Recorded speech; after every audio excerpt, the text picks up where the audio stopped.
It was supposed to be a routine voyage, just another trip through the Atlantic. Instead, it became one of the darkest chapters in American maritime history. On the morning of September 29, 2015, the El Faro, a 790-foot American cargo ship, left Jacksonville, Florida, bound for San Juan, Puerto Rico. On board were 33 crew members, a mix of seasoned mariners and young cadets from the Maine Maritime Academy. The ship's cargo holds were filled with cars, containers, and trailers, and her schedule was tight.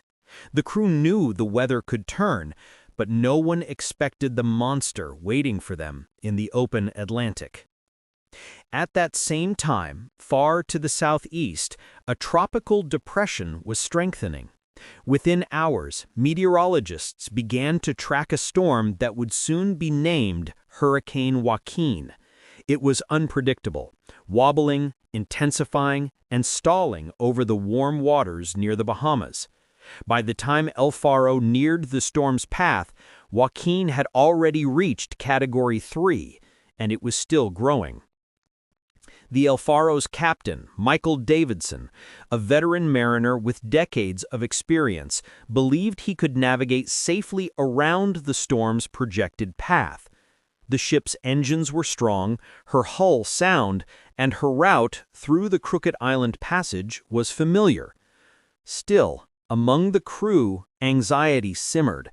The weather reports were worsening by the hour, and radar screens began to show swirling patterns that looked like trouble. According to later transcripts recovered from the ship's voyage data recorder, the maritime equivalent of a black box, Davidson remained confident. "We'll skirt the edge.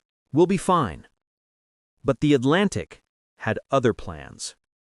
By midnight, September 30th, Joaquin exploded into a Category 4 hurricane with sustained winds of 130 miles per hour, 209 kilometers per hour, and massive 40-foot waves. El Faro was now steaming directly into the storm's outer bands. The crew reported the ship was beginning to roll violently, containers breaking loose, alarms sounding in the engine room. Around 1 a.m., Chief Mate Steve Schultz noted that the ship's list, its tilt, was becoming dangerous. Water had entered one of the holds. The cargo shifted, unbalancing the vessel. The sea was a maelstrom of wind and foam. The radar was almost useless, blanketed by noise from the rain and high seas. The ship's satellite connection flickered on and off. Distress messages were drafted, but never sent. At 4:10 a.m., Davidson made a final call to shore via satellite phone. "We've got a navigation problem. We're taking on water. We've lost propulsion." And then silence. By sunrise, El Faro was gone. The Coast Guard initiated a massive search operation, aircraft, ships, and sonar scans, covering tens of thousands of square miles. Days passed. No survivors. No distress beacons. Only scattered debris, a life ring, a crushed container, a few pieces of insulation. The Atlantic had swallowed her whole.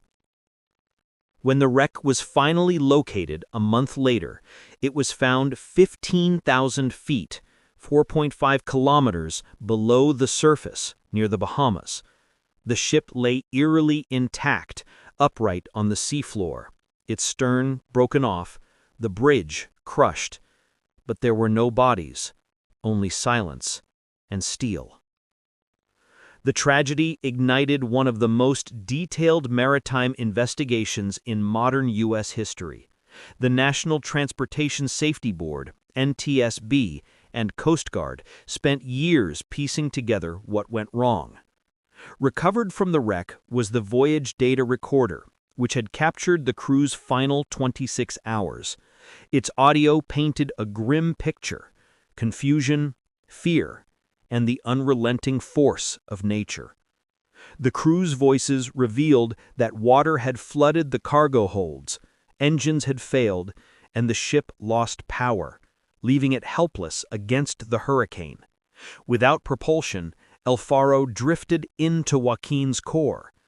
The last words recorded were calm, almost surreal. "Tell him goodbye."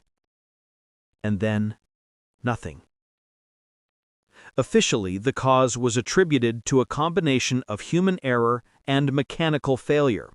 The captain underestimated the hurricane's strength and overestimated his vessel's resilience. When flooding began, it was already too late. But for many maritime experts, that explanation feels incomplete. Some questioned why El Faro's weather data system hadn't been updated. Her onboard software was receiving forecasts that were 6 hours old, a fatal delay when dealing with fast-moving storms. Others pointed to corporate pressure. The shipping company, Tote Maritime, was known for strict schedules. Was the captain subtly pressured to make the delivery on time, despite the risk? And then there were the design flaws. El Faro was a 40-year-old ship, converted from a steam-powered vessel with aging safety systems. Could her outdated equipment have sealed the crew's fate? Even more haunting, the lack of emergency beacons. The life rafts and lifeboats were destroyed, likely by the storm's intensity. No one escaped. No bodies were recovered. In the small coastal towns of Maine, Florida, and New York, families waited for weeks, clinging to hope. Photos of smiling sailors lined church walls, candles burned in windows. Wives, sons, daughters, all searching for closure. For the families, the loss was more than just the absence of loved ones. It was the realization that such a tragedy could happen in modern times, with modern technology. How could a massive American cargo ship simply vanish in 2015? In 2017, the NTSB released its final report, nearly 500 pages long. It concluded that El Faro sailed too close to the hurricane, her flooding went unchecked, and her captain's judgment had been clouded by confidence and outdated weather data. But the report couldn't explain everything. Why didn't the backup pumps engage? Why did the emergency communications fail? And why did a modern ship, equipped with safety systems, sink so quickly? The answers may rest forever beneath the ocean, 4 kilometers down, in the dark stillness where El Faro sleeps. The sea is a cruel archivist. It remembers everything, but tells us almost nothing. The story of El Faro is not only about the power of nature, it's about human fragility, corporate pressure, and the razor-thin line between confidence and catastrophe. To this day, maritime academies study her final voyage as a case study in hubris, weather, and fate.